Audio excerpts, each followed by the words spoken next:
Riffical Records presents the East-West Vinyl Analysis with your hosts Mark Anthony Kay and Ken Keenan.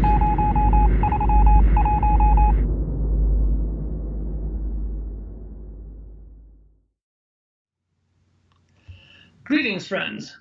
Long time no see.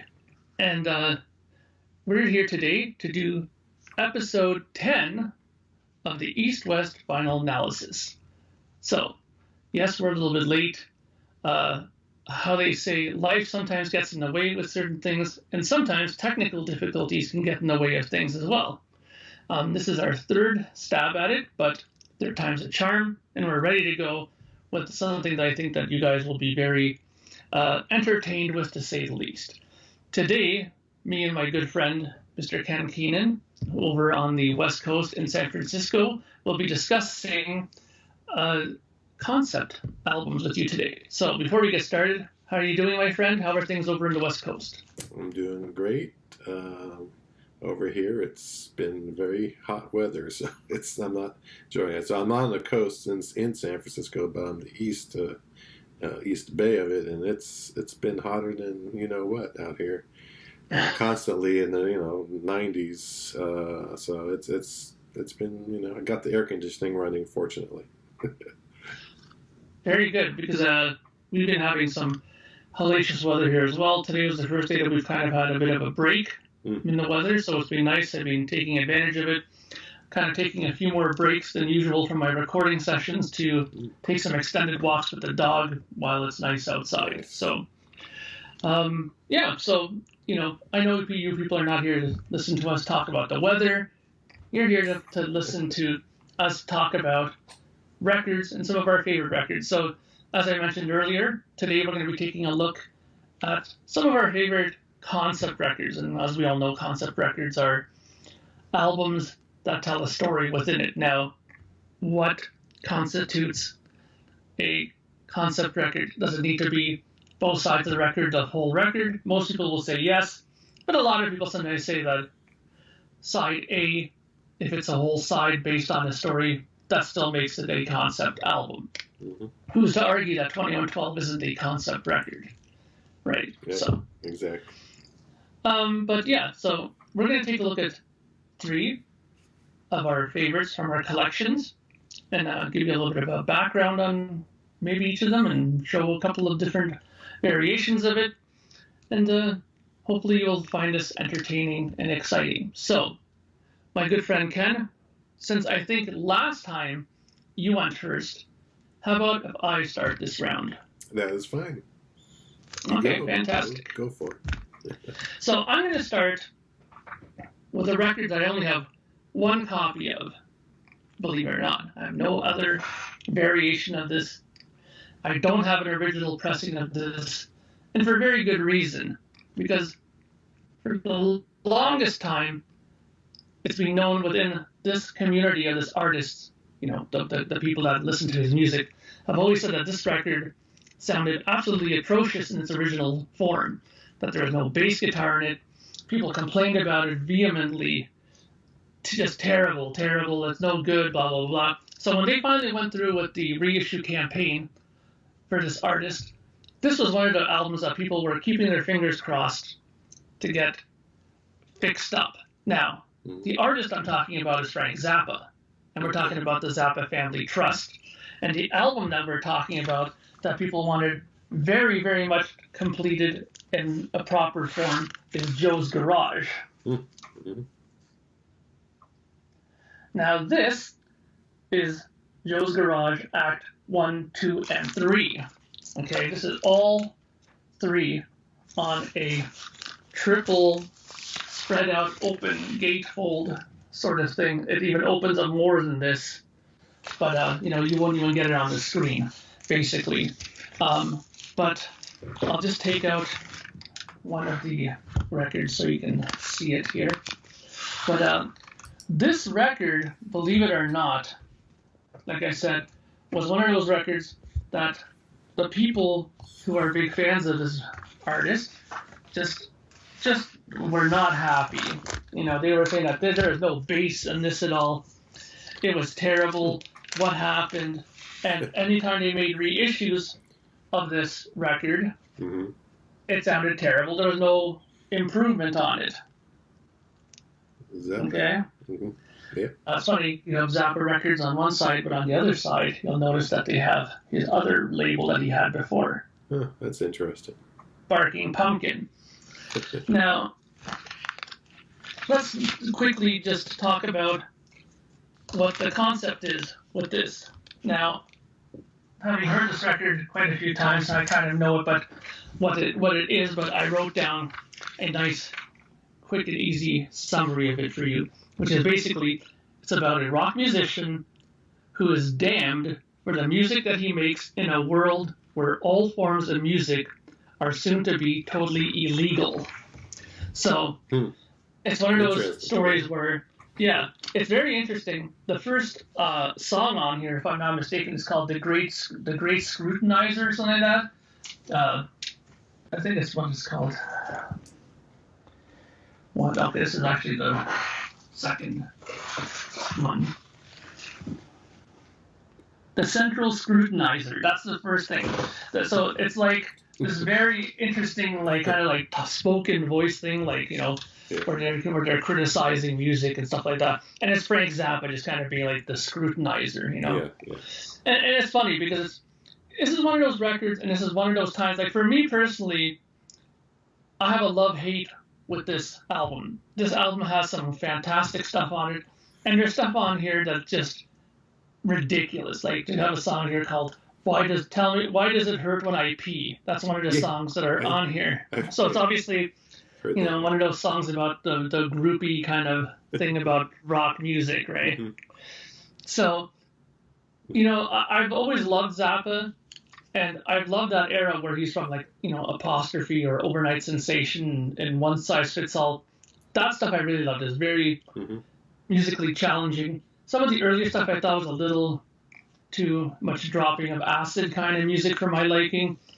But what I admire about Frank and always have is that you never know what you're going to get with his records. He has never pigeonholed himself into one type of music.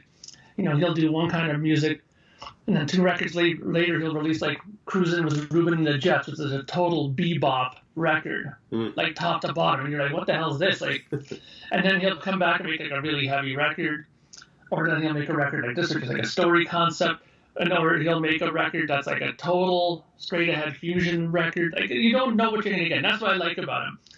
He loved music. It showed. He even made a full-on orchestral record. Lumpy Gravy is just him pretty much writing on music for orchestra, and he conducted it top to bottom. Yeah. So, you know, that to me is one of the greatest examples of progressive music that I can think of, because you don't know what you're getting and everything is changing constantly, record to record, you know, single to single. You don't know what you're going to get with this man. And this album, they did a great job. There's a great podcast. There's a one out there called the Official Frank Zappa podcast, and they had the vault master, Joe Travers, who's in charge of all the vault stuff and back catalog. And they had him on for like a 3-hour podcast, and he went through everything that they were going to reissue, what they were doing, and they talked about this record in great length, saying that they had finally found a safety copy of this record somewhere in their vault, and so they went out and got it.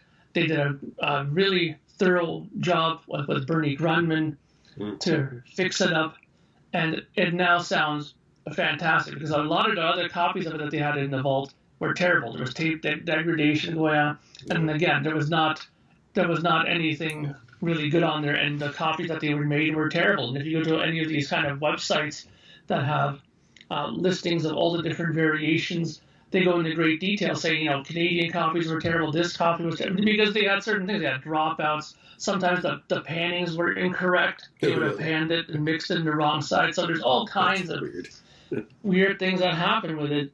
So this album now has the attention to detail that it needed, and everybody will say now that in a very rare example, if you want the best sounding version of this album, you get the newest reissue. that's all there is to it, because Okay. it sounds the best. But the thing is, too, when it originally came out, it was released as part 1, and then a few months later, they had part 2 and 3 come out together as another record. Now, so you had that advantage of buying one and saving up your coin and buying the other one. This one, don't kid yourself, it cost me like almost $60 No. to buy this, because it's 3 albums, you know. Sure. But is it worth it? Absolutely, because you know some of these collector people are probably digging through different variations and probably spent well over that, if not hundreds more, trying to find a good one and never did, and could have just spent $70 and bought this. So, the story, the concept of the story is interesting. Like I said, I explained just briefly what it's about, but it's basically just about a guy who has a garage band, and he gets criticized by everybody around him. His neighbors are telling him to shut up and stop playing it. The police come and he gets arrested. He goes into jail. He finds a girl. His other girlfriend dumps him. Then he finds a new girlfriend. Then he gets his gonorrhea or something off of her. Yeah. And hence the "Why Does It Hurt When I Pee" song comes from that. Yeah. So, and it's basically a story kind of comical in its nature, but there's also, if you really dig deep in it, he kind of always, in Frank Zappa style, attacks, politicians and political people within it as well, as always, right? Sure. He's always been one of these guys who's being politically aware, and never was one to keep his opinions to himself. So that's this record, and this is also one of the records why, like I said, I only have one copy, and there's a reason why I'll never have more than one copy. Why get another copy of it? Because this is the best one, and unless there's some kind of collectability factor that I would want with the other ones, I'm just going to stick with this one, and I'm very happy with it. And honestly, if you like Zappa at his guitar playing best, because he does have a song on here called, I think, Watermelon and Easter Hay, I think it's called, which has quite possibly one of the greatest and beautiful guitar solos you'll ever hear him play on record. And I'm not the only one who said that. There's been tons of people who've said that. So it has some fantastic playing on it. It has some fantastic writing. Yeah, it has some tacky lyrics and stuff like that, but that's par for the course with Frank, right? Sure. So I would give it, honestly, like an 8 out of 10. And I would say that even if you're not a big Zappa collector, maybe it might be something you might be interested in. Maybe buy the reissued CD, because you can get it on, double CD. Mm-hmm. It's not as expensive. It sounds great as well. I have it on CD as well. I buy CD and vinyl of everything pretty much. So it's great. It sounds good. And if you want to test the waters before you get vinyl, maybe buy the CD first and then go out and buy this. So that is my first example of a concept record from my collection. Wow. Yeah, that's impressive. That's a good one. That's interesting. I know I've seen that.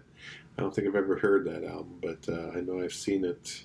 I remember seeing it in the stores, I think, when I was young, even when it originally came out. Yeah. So I thought it was interesting, and I remember seeing the "Why Does It Hurt When I Pee."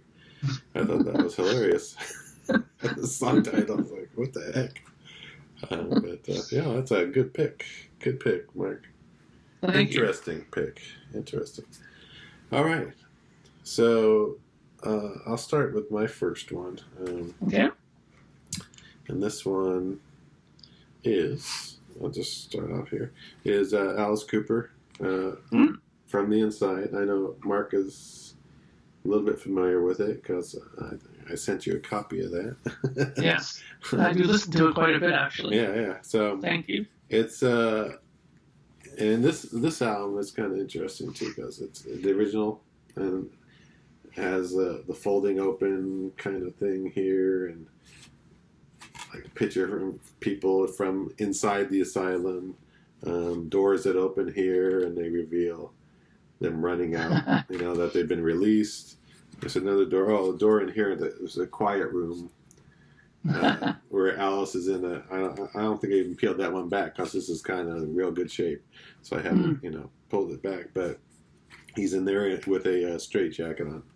that sort of thing. But anyway, From the Inside is basically the album is a story or inspired by his experience in a New York sanitarium for his, alcoholism. Oh yes. And but the other interesting thing about it is you had helping with the lyrics Bernie Taupin, which was Elton John's writing partner, a great lyricist. And they write all these songs, and a lot of the characters that are in these songs are real. I believe, supposedly, the real names that were in the asylum, because there's like songs like Nurse Rosetta, Jackknife Johnny, those are 2 songs right there with the name. Another one for Veronica's Sake. So Veronica is another name of a person. It's just Millie and Billy is another one. Really interesting album. Very good lyrics. It's obviously on here. This is label, the Warner Brothers label, the normal Warner Brothers label. And I remember when I got this when it first came out, actually. But my favorite song when it first came out was Sirius, because it was probably the most rocking tune on the album. But it has a lot of good catchy stuff on there, and it's really good. It's just you can see with the lyrics, the way they're written, you can see the imagery of it as they're telling the story, and these little stories within the whole album. It's just really cool. There's some, I guess, that was the picture that would have, when you open the doors on the back of the vinyl, and then there's all the lyrics there, and that's when the quiet room, when you open that other door, it shows him there, but actually he's not. He's in the corner of it. He doesn't have a straitjacket on.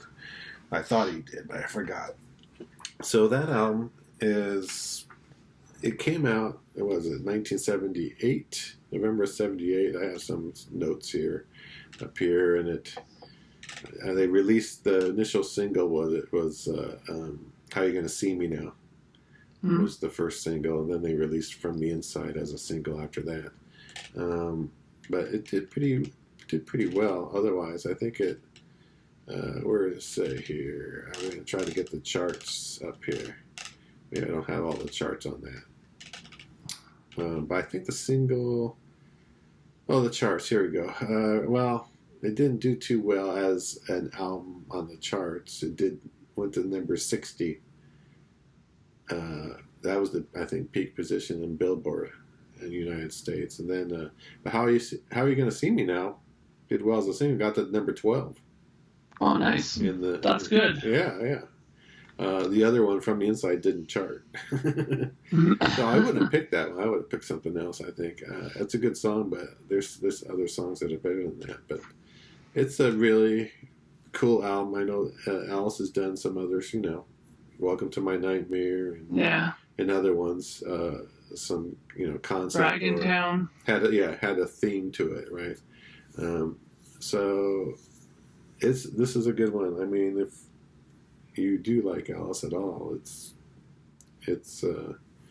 one you should actually have or try. This one was produced by, I believe, David Foster. We all know David Foster. Yeah. And David Foster, who was starting to make a name for himself back then. He was more of a musician, a studio musician kind of thing, and went into producing that sort of thing. Because I see him playing piano and stuff on earlier albums than this in the 70s, where he's an actual performer, Yeah. Well, I mean, what's interesting is that you brought up a really good point, is that records like this that are strong and records that people love are always the ones that have little, maybe even stories within stories, or even are albums where you can put the headphones on and you can Yeah. totally envision it Oh yeah. as you're listening to it. And those are always the strongest kind of concept records where you can kind of follow it in your mind. Yeah. Exactly. And they had like I believe I know Davy Johnstone from Elton's band plays on it. Who else? And bassist Dee Murray. So got a couple of extra guys there, some good players on here. I also think, I believe, I'll just get this out here real quick, is I'm missing some. Yeah, Dick Wagner, of course, on guitar. Oh, yes. And he co-wrote most of the songs on there too. So it's good. It's a good one to get. It's out there. It's kind of not known as maybe Alice's greatest, but it's one of my favorites of his. I know that. Yeah, and that's just it. I mean, it's just because it's not the most strongest or most well-known doesn't mean it can't be a very substantial record. It doesn't mean it can't be a record that you yourself might hold up higher than some of the other ones that people might. Mm-hmm. So that's a really excellent pick. I mean, Alice Cooper, when you think of concept records, I can't help but think of like Alice Cooper right away. I mean, there's so many artists that I think about when I hear the word concept albums. Alice Cooper's one. So funny enough, King Diamond is another name that comes to my head because in the metal world, he's like the Alice Cooper. He has every album was like a concept record at one point. Spiders, Lullaby, Conspiracy, Abigail. All these albums were like stories beginning to end. I don't even know at one point if he could even have written a record that wasn't a concept record. So interesting and a great pick. I'm curious to see what the other two that you have will be. Okay. So my second pick is one that I was struggling with for one reason, mainly because, as we were just talking about now, this is a pretty well-known record.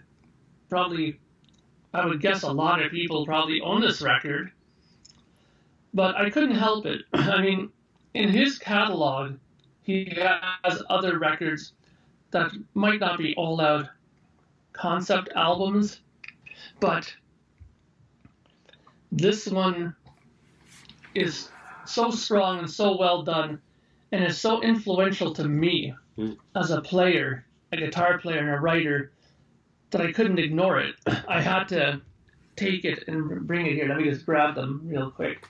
I bought a couple of copies of it just for the sake of showing it off a bit. But it is from Mr. David Bowie. Yeah. And so, of course, when you think David Bowie, the instant thing that comes into your head right away has got to be Yes. Yeah. Spiders from Mars. And this is the anniversary gold vinyl edition of it. Here. Yeah, Bowie. Let me just pull it out real quick so you can see. Oh yeah, yeah, it stands out better there. Yeah. So that's gold. Yeah, I can see it's. Now the funny thing is that for all you collecting nerds like me, this edition, the gold one, is exactly the same as this one here, which is the reissue one that came out in 2015, I believe it is. It's the exact same stampers. I checked at Dead Wax, and really what they just did is, for the anniversary, they just took the stampers and just made gold pressings of the exact same thing. Okay. So, basically, unless you're a weirdo like me who needs to have a gold one and a black one, then, you know, buy either one. It's the same thing. They both sound the same. Now, before I get into the story, I'll just go through the other ones that I have as well. Now, I believe this here is another copy, as you can see. Now, in the back, you'll see here, I took it out of the plastic. I'm not sure how much of that you can see. But I see. this one here, I believe, according to my notes, I did make sure I took good notes in the area. Sorry. this is a 1972 Canadian press of this. So this is a first pressing of it. Okay. I believe. I'm having trouble believing it's a first, mainly because it's on this RCA Dynaflex, but it's on this gray instead of orange. Now, I'm not 100% certain when they switched over to that gray RCA. Yeah, because I know I have some of the orange ones. Great. Now, I know the orange ones are definitely like of the first era. Yeah. But Discogs and everything else has told me when I double checked all the vital information, they're saying that this is a 72 and that, Canadian pressing. And that might be the first year they came out with that label too, possibly. It's possible. And I have one more version of it, which I have it in the kind of sealed sleeve, so I won't take it out. But people always question why I buy these ones. And this is the Best Buy series, and this is on the orange label. Okay. Now, this is a 1980 pressing. People always say, why do you buy this one? And you know what? I keep telling them one thing. You people seem to forget something. In 1980, okay, they had already started going to digital at this point. Moving Pictures was one of the first records that was done and mastered in digital. This series was still done off of analog tape. It's well known that they still use the analog tapes for this. So this is probably one of the last pressings you'll get of this record in its true analog quarter-inch tape form. And that's why I've never really said it too often to people about that, because, I don't want them to clue in and start buying up all my Best Buys off of Discogs, right?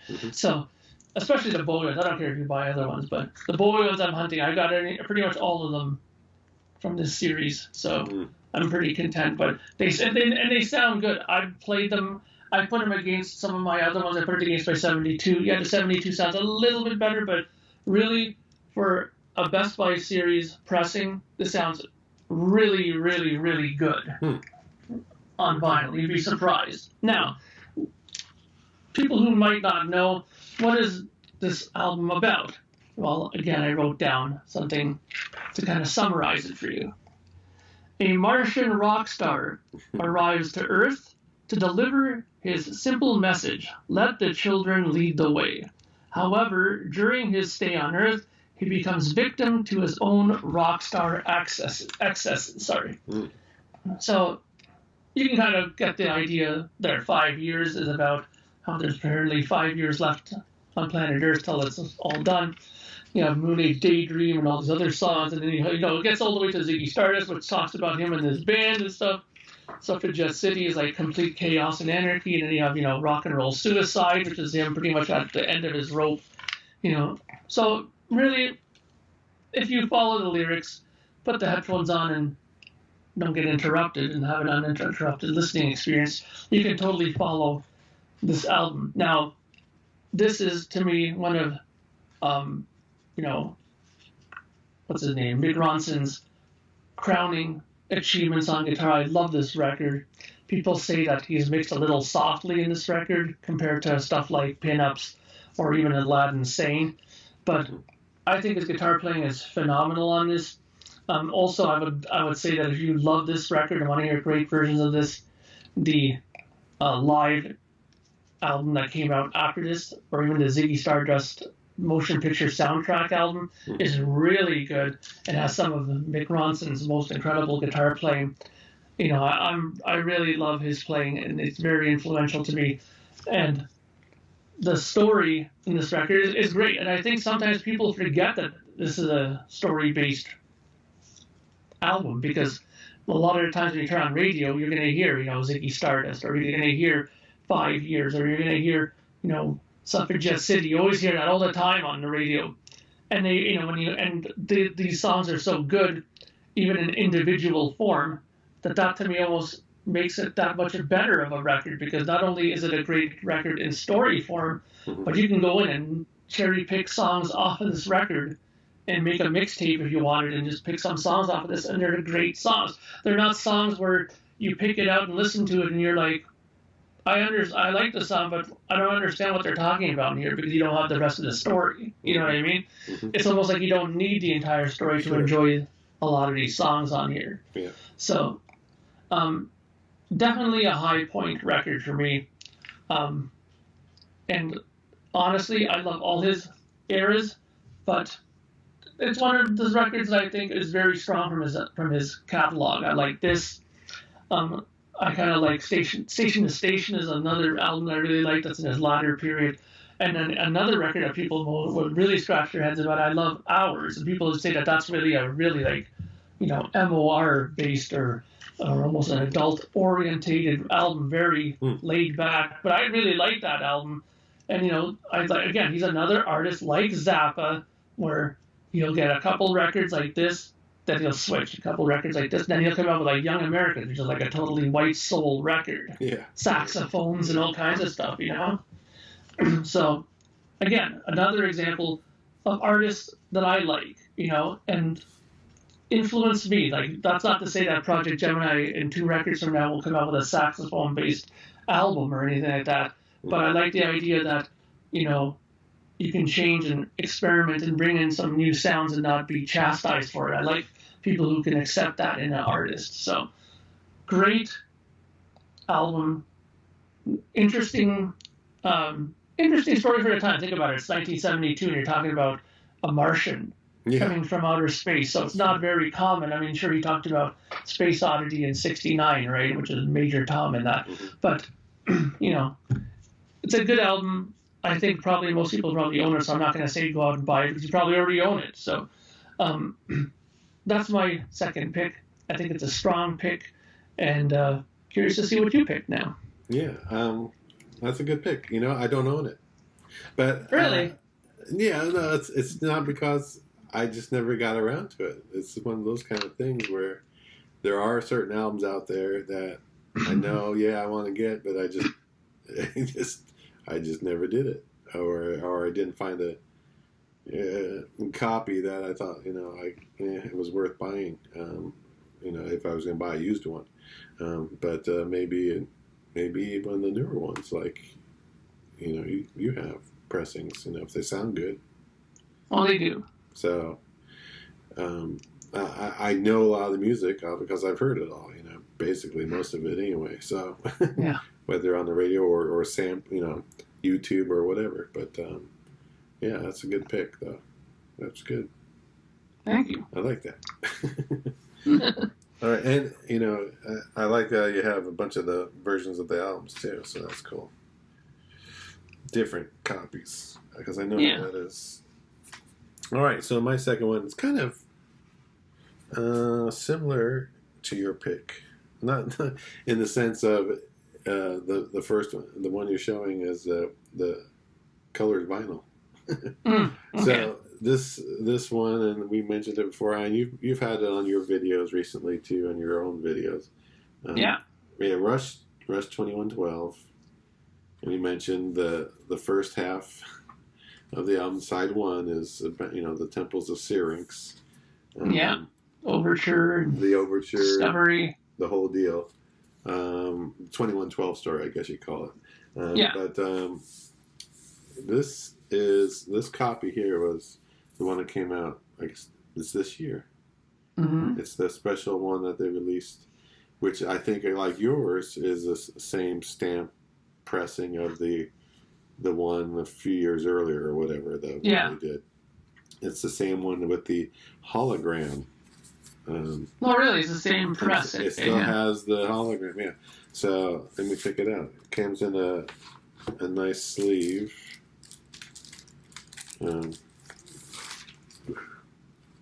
Yes, this is a blue vinyl. Very nice. They're both the same. So what's the difference, right?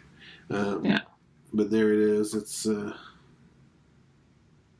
your normal kind of label from back then, Mercury label, Skyscraper. And this side is the one that has the hologram. Is the side B. Is the side that has that, pentagon. Yeah, the star, Star on there, I don't know if you can even see any weirdness of the way that it's too hard on this kind of thing. Yeah, but it has these. I've seen it online. Weird I have a little video of it. etch stuff going on, and what it is for people that don't know, it's if you shine a light on it, like a flashlight, and the best is you can do it in the light, but if in a darker room is better. You shine it while it's spinning, and you can see the star. It's kind of like that star there, but yeah, a nice kind of like a white kind of shiny star spinning around. I don't know. It's just cool when they do things like that with these things. So this one, they did a nice job on it. They put it's a gatefold and it replicates the original and has the lyrics and so on. Mm-hmm. In the back, of course, the picture of the group at the time. And what's so great about this, and I heard this, first time I heard this, I was in the back seat of someone's car. A friend, and we were driving somewhere, and like, listen to this. And he played it and had it cranked up high, and he played it starting at the Temples of Syrinx, basically, and it just like blew me away with the Geddes vocals and so on. And I thought, holy gosh, what was that I just heard? But I was so like, whoa, this is pretty darn good. It's just so different, but it's really good. So this first side, the theme of it is basically in the future.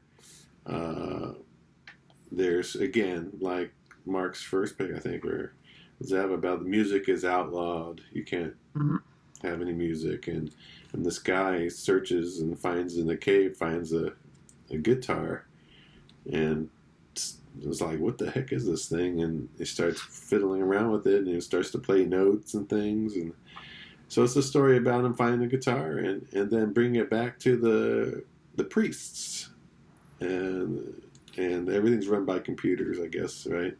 And stuff like that too. But he brings it back, and he shows them what this great thing he found. He was playing music for them, and like, no, we don't. This is from the ancient past. We don't want any of this crap. That's that's no good. So it's a story about that, about finding the music, bringing it, and the argument of the music is good. This is good stuff. It's not bad. So this is a great, and like I know in one of your videos, Mark, it's a great follow up to the Caress of Steel. Caress of Steel is, again, they got, like you said in one of your video, they got kind of pissed off and like, okay, they're telling us what to do, what music to do, because the last album didn't do well. Well, shoot, we're not going to do what you're going to want us to do. We're going to do what we want to do if this is going to be our last album, which they thought it could have been at the time, and they just did what they wanted to do, and it turned out well. They did a great job, and exactly. It's just a great album, one of my favorite Rush albums. It could be my favorite, one of my favorites for sure. It's a toss-up between a few, but it's a great one. If you haven't heard it, just the ambience of the thing, even of some of the songs, and when they goes into, you hear the water flowing, and he goes Discovery into the cave, Discovery, and he starts fiddling and tuning the guitar, kind of. He starts just playing around, and it's just, and then he starts getting more, into it, and begins to strum and be able to, he figures out how to play the guitar pretty fast. That's all I have to say. But it's very cool. It's very cool. So yeah, that's my pick, and I don't know how well it did. It came out in, I believe it was 76. 76. 76, and I don't know how it charted. It wasn't their breakout album as far as hits are. No, but it was a platinum record, I'm sure. It went well. Yeah, okay. It's triple platinum U.S., double platinum in Canada. So there you go. You know, still pretty good. I think a lot of people started buying it after they got popular too, but Yeah. I got it shortly after. Shortly after it came out. It's probably a year after it came out because I got Pharaoh of the Kings. It was around that time that I got 2112. Yeah, and I think also maybe All the World's a Stage, the live album that came out after this, Right. also probably helped push it as well. Yeah. Kind of like how Alive helped Kiss with their thing. Exactly. This one also kind of did the same thing. 3 albums and then a live album. Yeah, exactly. Yeah, that's a great pick. And you know, me being a Canadian and Rush aficionado, you can't go wrong with any kind of Rush pick. So of course I was very pleased to sit back and listen to that, as I am a huge Rush fan. So excellent pick, my friend. All right. And I commend you for that. Now, my last pick. Yes. For anybody who knows me and who has watched my channel, will not find this to be a surprise. Maybe this record might be a surprise, but I don't think it should be, because to me, it is one of the great concept records of the 70s. Possibly one of the best concept records that this band has ever made. Yeah. Okay? Now let me prepare myself by grabbing them. Should be interesting. Now, this is back in the day, people. We live in a world now where if an artist sells 30,000 albums, record people are dancing for joy, popping the bubbly, and they're saying, wow, great job, let's try to strive for 100,000. You know, and million selling albums they're possible now again, but they're not common like they were back in the day. Like a million selling record back in the 80s was like, that's it, you know, like, so. But this man, believe it or not, was selling records in the millions. And I mean, like, one of his first solo records that he ever did has now charted or has sold easily 20 million plus albums. And when he released this one, it got to about 15 or 16 million. And then the record after that got to 9 million copies sold. And when they got to 9 million, they had to have an emergency meeting at their record label because of low sales, apparently. Can you believe it? Emergency meeting because of 9 million albums sold. That there was some disaster going on here, you know, because it wasn't 20 million. 9 million. Oh my gosh. So, this album sold really good. Before I tell you who it is, I will just say this. The man is a keyboard player. Okay? Mm-hmm. He plays keyboard in one of the bands that I love. And I actually do a podcast about this band as well. So it's not. So, of course, we're talking about the Yes Music podcast. And we're talking about Mr. Rick Wakeman. Yeah. Of course. Yep. Now, what album am I talking about? Well, this to me is one of my favorites.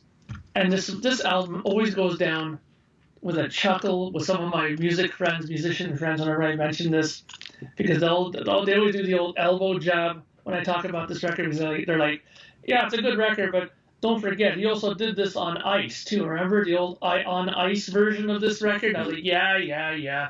Talking about King Arthur and the Knights of the Round Table. Uh-huh. Now, this album, when it came out to critical acclaim. And like I said, he does have a version of this where he did it on ice, believe it or not, because he had an option.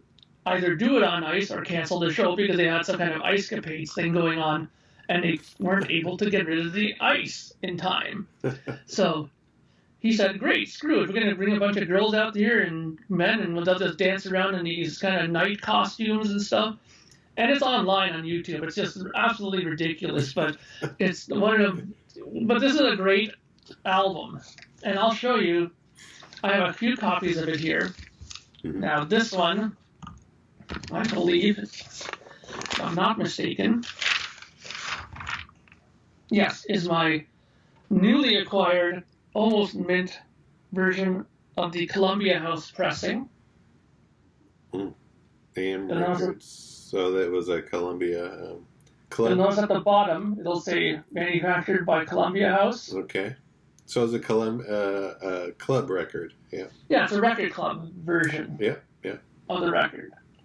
Nice. Now, this is one of the rare examples of an artist that I will go and collect pretty much every pressing of this record I can get my hands on. Mhm. So here's the cover. Mhm. Here's the back. You'll see at the bottom there as well, it'll say Columbia House. The Excalibur. And it opens up. A nice fold. Nice. Now, I'm not sure if this version of this has it. I think it might. No. So, of course, with some pressings, like the Columbia House versions of it, they don't come with all the goodies that this record came with. Oh yeah. And the one goodie in particular. Now, I believe that this version of it, the Columbia House, is a 1975 version of it. Mhm. I also have this version of it.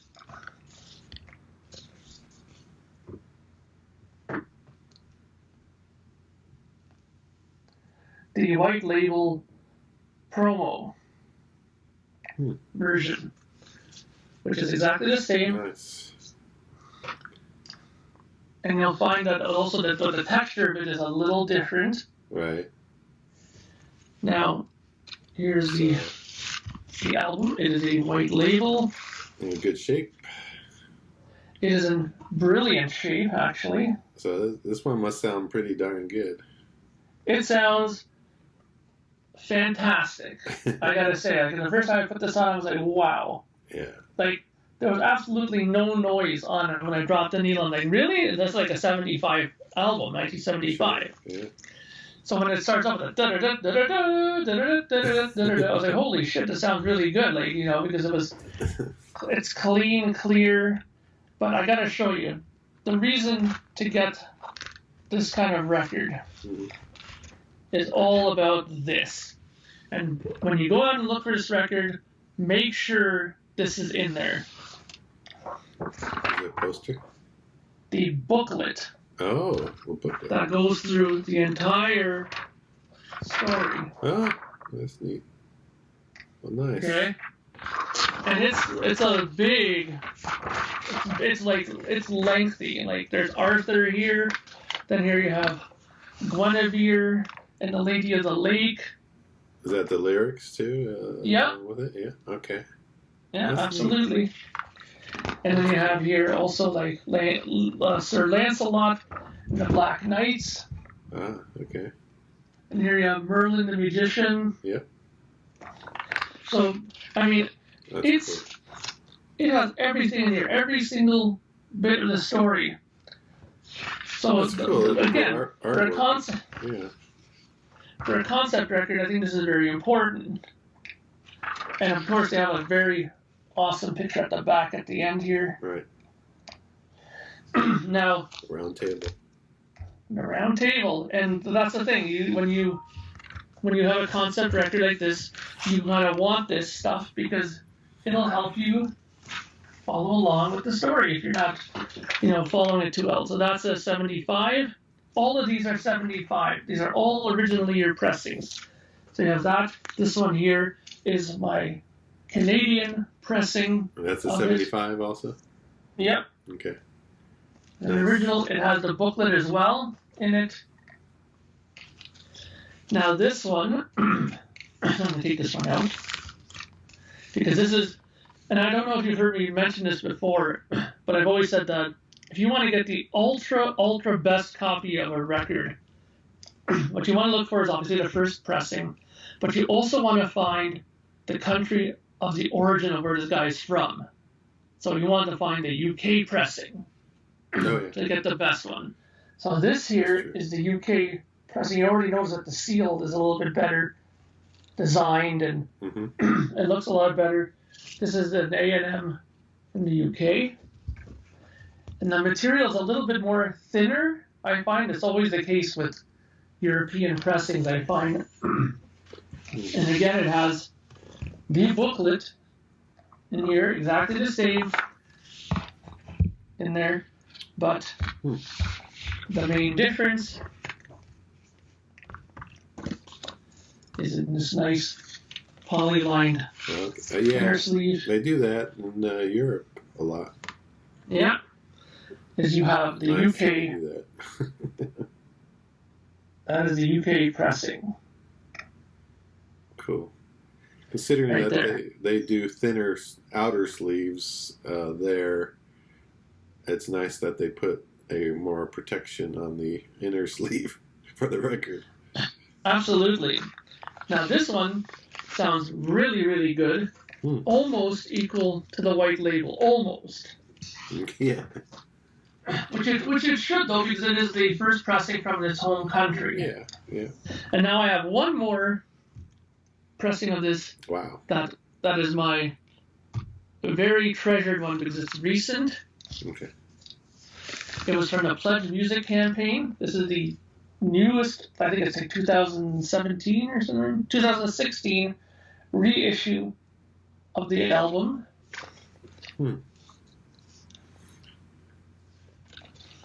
This is different looking, yeah. Yes. And what's interesting about this pressing of it is that you have a different book this time. Until he redesigned it. Yes. And what's really cool is that you have the lyrics, number one, and number two, this is extremely expanded. The first version of this album has like 7 songs. This version has like 14. Oh, wow. So he totally expanded the whole story. Yeah, okay. Here's a lot of the studio shots. Right. And what made this version of it a must-have for me, okay? Like I was like, here's my wallet. Take whatever money you want. Take it. Because I want this version. Now, first of all, it comes out on 180 gram, heavy vinyl. Nice. And it has Roger Dean artwork now. Is that upside down? No. That's right. Yeah, looks good. It's very nicely done, but it has my pet peeve. Paper sleeve, no poly line. What the hell were they thinking? I felt like going over there and slapping them like Mo from the Three Stooges,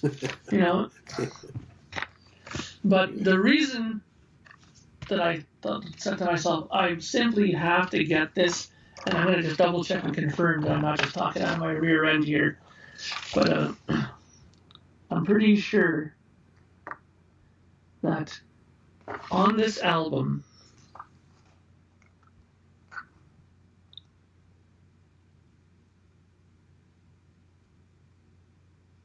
yeah, they have different people in here, from the original. There's different narrators and different stuff like that they on brought here. some people back to keep the the flow or the continue. Yeah, the continuation of it. And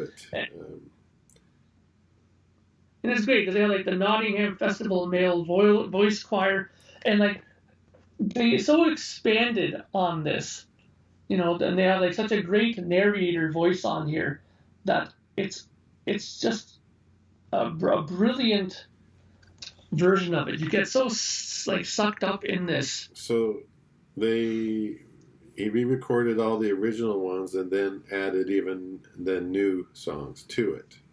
Yes. It's a total re-record basically, plus additional songs. Yeah, exactly. Interesting. That's cool. Yeah, because I love King Arthur, and then after that it went on the original it would go to King Arthur, then it would go to Lady of the Lake. On this version it goes from King Arthur to Morgan Le Fay, and then to that. So they have different characters they introduce and stuff like that. And Rick Wakeman, he doesn't spare any expense for these kind of things to happen. Now, what's interesting is that there's a similar re-release of this of Journey to the Center of the Earth as well. And on that, he had Patrick Stewart of Star Trek fame narrate that. So talk about double nerd, joy right there. Yeah, oh yeah. Yeah. Like, not only do you have like a nerdy story, but you have, a Star Trek man, narrating that. So that's another good one to go. But this is my favorite record. Anybody who knows the story of King Arthur doesn't need any explanation of this. Sure. It's right in the opening thing of it. He who could pull this sword from the stone is the true born king of England. Exactly. Right. Yeah. So it talks about the Knights of the Round Table, and look in the back there. There's like all kinds of songs and way more than is on the original. Like I'm telling you, there's like 7 songs in the first one. Wow. Just to confirm that all these look at here. Perfect. Interesting.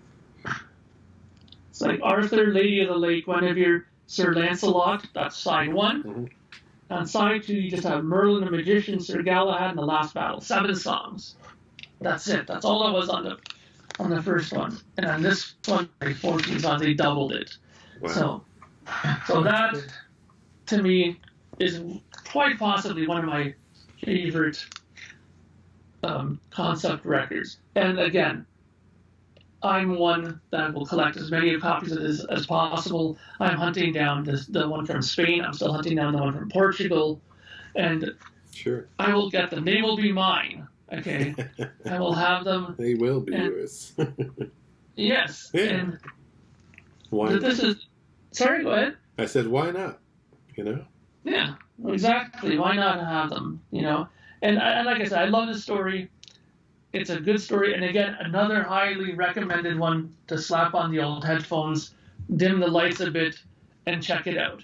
Yeah. So that is my third album. Yeah. Yeah. I mean, that's a great pick. That's very interesting, actually. I'm going to have to listen to that now because that's kind of I like that story of Excalibur and stuff. So I think I'd be interested in that one. You'd love it. I probably would. So I promise I will check that one out. I'll let you know what I think. Definitely. And I like you showing your other versions. Now, I'm not showing all my versions, so we don't want this to run forever, but prior albums. But it's funny you talk about that, buying new other versions and things. And I just posted a video on my Facebook, right, about, I said, this is their dreaded word about buying additional vinyl. And I said it's at the 3-minute mark in this video, and this guy is comparing a couple of albums. He's got this album, he goes, and he's shown side by side, and I think his wife, is filming it, and has it side by side. He goes, okay, this one here, and then this is a new one, looks the same. Oh, this one has a barcode on it. This one, and then all of a sudden, and then you hear this whisper, you hear her talking, like she starts to ask a question, and he's like, what? He looks at the camera, what? And she says, she goes, why do you need to buy another copy of it? Why another copy? Why? And then he looks at her like, well, this one's remastered, and all this, and so he said, I'd like to have a good copy of it. My old ones that don't sound, have noise in them and stuff. And I just thought that was just too funny. But it's like, why do you need another copy? Well, it's just there's a sickness that we have, I guess. But anyway. Yes. All right, so I'll get on with it now. My third album is a band I love, and I actually seriously just got into this album within the last few months or so, because I never gave it a chance before, and I already have like 4 copies of it, so that kind of tells you it's a crazy thing. But anyway, it's Electric Light Orchestra, El Dorado. Nice. And this came out in 1974. Kind of the really first, I would say, concept album by ELO. They were kind of considered a prog band back then. Mm-hmm. They were. And this one, obviously, you see the cover, it looks just like it's from The Wizard of Oz, that kind of snapshot there. And here's the back. It's pretty much the same thing. This one's numbered. This is Oh, one nice. of the newer releases, remastered and all that from the analog tapes. It's a numbered 3189 out of 5,000 they made. Now this was produced on Sony Music, but they used and I was looking at it because I was reading a lot about this stuff. But what they did is there was another company, the Music on Vinyl, did it. Yeah. Which you probably heard. Actually, I saved the label that was on the front of the cover. I put it on the inner sleeve. Very nice. Good idea. I just pasted it there on that one. So limited edition. And this also is a clear vinyl. Very nice. Yeah, this is clear vinyl.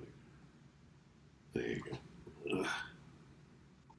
Very nice. Yeah, and I was looking at the inner, etching of it, and it says MOV.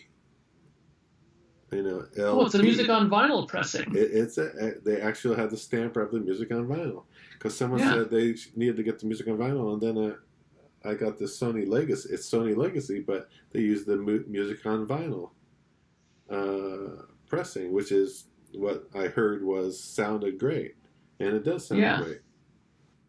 So I had to do some research to do that. But sometimes you have to do that. It comes in a nice sleeve on this one. Fortunately, they put the, good sleeve. Mm-hmm. Now, the deal about this thing, this album has a story, basically. That's the theme of it is about a guy who daydreams, basically a dreamer kind of guy, about going to places that, and experiencing other things, because he has a mundane kind of life, I guess, and boring, and he wants to be outside. So if I read it here, it says, here, the plot follows, it says a Walter Mitty like character who journeys into fantasy worlds via dreams to escape the disillusionment of his mundane reality. So, and the thing is, Jeff Lynne wrote this because his criticisms his father was giving him about his music at the time, saying, because his father was a classical music lover. Of course. He said that, he said that Electric Light Orchestra's repertoire had no tune, I guess, whatever that means. So he decided this is the first time ELO used the full orchestra on this one. Okay. Instead of the prior albums where they used, the two cellos and a violinist, where they would overdub them and make it fuller, kind of thing, sound. But that's all they had before that. But he actually went and got a orchestra to back the band. So that's the story, basically. It has some very cool, well-written orchestrations in it. It's all Jeff Lynne, all written by him, produced by Jeff Lynne, of course. There's songs that, it had the big hit that people know, Can't Get It Out of My Head. Yeah. That was a big hit. But there's some other just cool stuff on here. Boy Blue, some people may know. Mr. Kingdom is a song. It sounds a lot like John Lennon written song. Okay. It's like more like I want to say, I don't know if it's they say here, I think on another thing, they said like across the universe in a way. Okay. So yeah, and I can see that. It is kind of like that. And it may stick out like some other Lennon stuff, but he's heavily influenced by the Beatles, of course. I think you can tell that in other ELO songs, but just a great album. And I like songs like Laredo Tornado, which is very cool. Just cool stuff. It's progressive a lot of the songs too, the way he's written this stuff. So, well, go ahead. I'll be honest, I'm not too familiar with ELO stuff. It's only when I started talking with you about this stuff that I've kind of gotten a more interest in this ELO business. So I'm actually going to start first going through them via iTunes and maybe try to grab maybe all their records off of there, Mm-hmm. and as much as possible that's available there. And if I get into it enough, I think I might go in that route, because I know a lot of people say that some of their earlier records are really fantastic in that sense, that they have a lot of progressive elements in them and that it's very of that style, right? Yeah, like the one before this, probably even on the third day. That's a good one. And ELO 2, actually, I ordered an ELO 2. So, which I did. I have on CD, but I don't have it on vinyl. So I'm waiting for that to show up, ELO 2. But this is very cool. Yeah, the other thing you can do, Mark, too, is they sell the box. There's a box, ELO's classic albums or something like that, or it's a collection. It's about that thick. Has all the albums, all the way up to 84 or something like that. So, and they're all remastered. And they're all in the nice little paper, like original sleeves to make it look like the original album. Yeah. And they have bonus songs on there too, even on the CD. So cool. That's an option, and it doesn't cost that much. You can find it on wherever you buy, Amazon or whatever. Look for it, a collection. It's probably the best way to go about buying it. All right, cool. Maybe even cheaper than iTunes. I don't know. By doing that. All right. Well, that's very cool. So that's the one I do have a few copies of it, like I said, of this one. But yeah, I think this is the best sounding one. They were in different labels, UA and the Jet label also. I guess I didn't show it, but I showed you. I think I showed you on something, but I have a test pressing of that. Yes. I think I showed you that, but yeah. So I do have a test pressing of it, and it sounds pretty good. I mean, it was a little rough at the first song on each side. I guess it's been roughed up a little bit, but it's still not horrible noise in the beginning. But after it gets in a bit, it sounds pretty good. Pretty good. Cool. Well, those are always great to keep. And it's interesting that you brought up about the whole music on vinyl version of it on there, because I also remember hearing something about that that Vinyl Me Please company that used to that has that thing where they send you a record every month. Yeah. They had an issue there where they gave out a version of a Weezer record. I don't remember which one it was. It's not the blue one, but it's one of those early ones. And when you look at the Dead Wax, the Vinyl Me Please edition was actually a MoFi pressing of it. Yeah. Wow. So people really lucked out on that, because they got a MoFi version of a Weezer record because of that, because they used those stampers for the Vinyl Me Please release. So it happens sometimes. That's why you got to look at that Dead Wax, people. Look at your Dead Wax. For sure. You'll be surprised sometimes what you might actually have in your possession. It's true. All right. So that's our 3 records, each of us. I think that we had some excellent picks. For all you out there who are watching, let us know what you think of these records, and more importantly, I think, is leave your comments. Let us know what you think are some of your favorite concept records, and I'm curious to see what you guys think would be worthy of a discussion, like how we had with this. What records would you have chosen to talk about with us? So, as we mentioned off microphone, because it's the middle of the month, don't be surprised if in a couple of weeks you'll be hit with another episode of the East-West Vinyl Analysis. We will make up the time that we missed this month for you guys. So I think that me and Ken will really work hard on getting another one out to you guys sooner than later. Right, Ken? Right. I agree.